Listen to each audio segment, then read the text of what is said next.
دا ډېر خلک دا شور کوي چې یاره 2.5 کاله نه دا پی ټي آی په موږ مسلط شوې ده او د دې د غلطو پالیسو په نتیجه کې نن ملک ته ډېر مشکلو حالاتو نه تېرېږي. د ټول پاکستان خلکو ته دا خیر غواړي چې تاسو په 2.5 کالو کې چغې ووالئ. موږ پښتانه هغه بدقسمته قوم یو چې 9 کاله نه په موږ باندې را مسلط دي.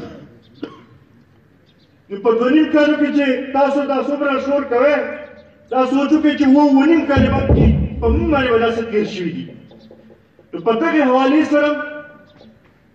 دا خیال غواړي چې زموږ دې صوبې سره دې څه وکړي. که زه دا ووایم چې خصوصا دا اوس چې کوم زموږ صوبایي حکومت دی دا خو موږ ته بالکل په څه کې ښکاري نه. زموږ ته دا ښکاري چې زموږ د صوبې چې کوم مسایل دي د هغې لپاره هغوی اواز اوچتوي. نه دا موږ ته ښکاري چې د صوبې د حقوقو لپاره هغوی چېرته اواز اوچت کړي. نه چېرته موږ ته ښکاري چې د مرکز سره زموږ چې کومې مسلې دي که هغه د اوبو په مد کې چې زموږ کومې پیسې ګیر دي یا د مرکز د نورې چې کومې موږ ته پیسې میلاوېدل دي د هغې لپاره بالکل اواز نه اوچتوي. منصوبې غټې غټې منصوبې هغه لاړې په نور ځایونو ته. زموږ صوبه همداسې پاتې شوه. ترقۍ عمل ورکول شوی دی. هغې لپاره دا صوبایي حکومت مکمل خاموشه ناست دی.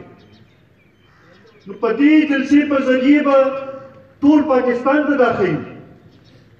چې بی د پښتنو چې کوم مسایل دي دغې طرف ته توجه ورکولو ضرورت دی. حال خو دې ته راغلی دی چې اوس خو خلکو زموږ جازونه یې ودرول شروع کړل او وایي چې یاره پیسې دي په تاسو باندې. دا خو هغه حل راغی. نوی پاکستان جوړېدل خو په خپل ځای هغه 1 کروڑ نوکرۍ ورکول په خپل ځای 50 لکه کورونه جوړولو دعوه کول په خپل ځای د مدینې د ریاست بنیاد خزلو دعوه کول په خپل ځای.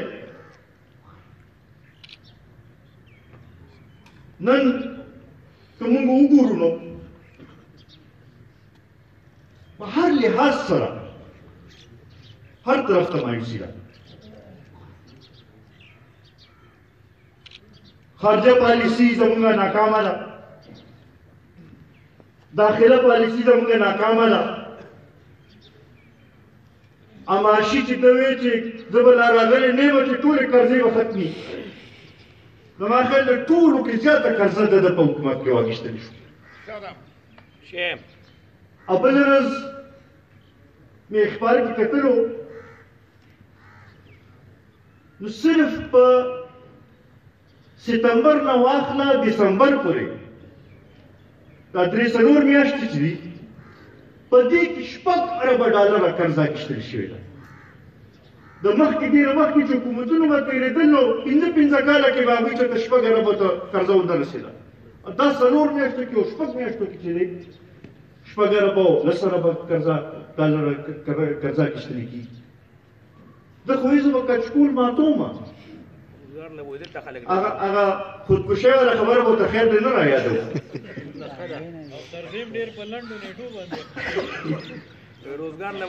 د ګرانۍ د چینو قیمت وګورئ د وړو قیمت وګورئ د دوایانو قیمت وګورئ د سبزو قیمتونه وګورئ څه شی کوم ځای کې راغلی. ما ته خو بعضې وخت کې داسې ښکاري چې دا هغه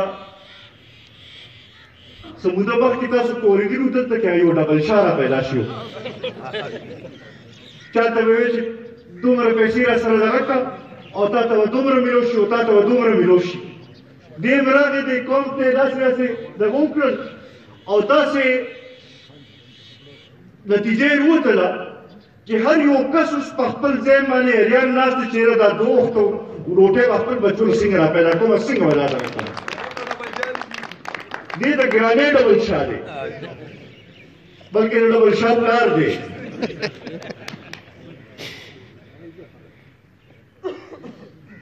د اعتصاب خبره ده کړې زیات بنیاد د اعتصاب په دغه شو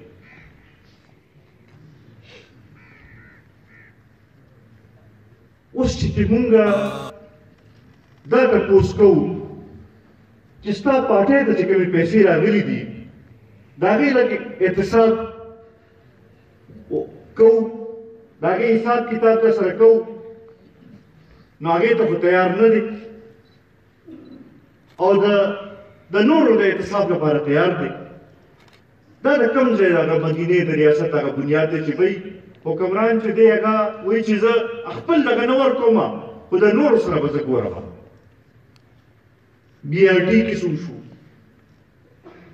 بلین ټري سونامي کې څه وشو دا د دلیل خان دلته ناسته چې که دلته د محکمو حل سنا وکړو نو باخل هر څه به دغه شي آیا نوکرې اوس نه خرڅېږي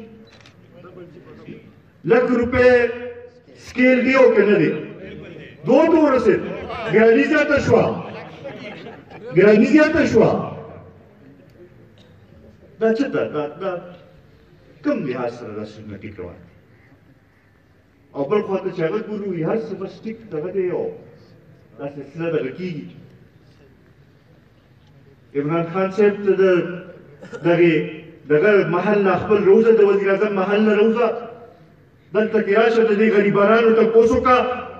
تا ته به اندازه وشي چې ګراني کوم ځای ته رسېدلې ده تا ته به اندازه وشي چې غریبانو په مشکلاتو کې څومره اضافه شوې ده تا ته به د بېروزګارۍ بیا پته ولګي صرف په دې دوه نیم کاله کې د 2 کروڑو نه زیات خلک بېروزګار شو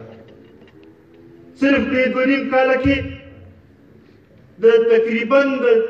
3 کروڑو نه زیات خلک د غربت د لکیر نه نور لاندې لاړل محل اوس ټول دا وایي چې هغه زور ده خو دا دې نوم خلاص کړي چې څه طریقې سره دې نه دغه شو او بل خواته وزیران صاحبان دي بجلی ګرانو یاره دا هم د تېر حکومت غلطي ده پټرول ګرانو دا هم د تېر حکومت دغه ده بهی 2 نیم کاله ستاسو تېر شو اوس تاسو خپله کارکردګي وښایه زما خیال دی په دې خبرې باندې اوس هر څوک دغه دي چې زمونږ مشر چې کومه خبره کړې وه چې دا د سلیکټډ د وس کار نه دی اوس هغه ثابتېږي لګیا ده د دې لپاره دا ضروري ده چې مونږ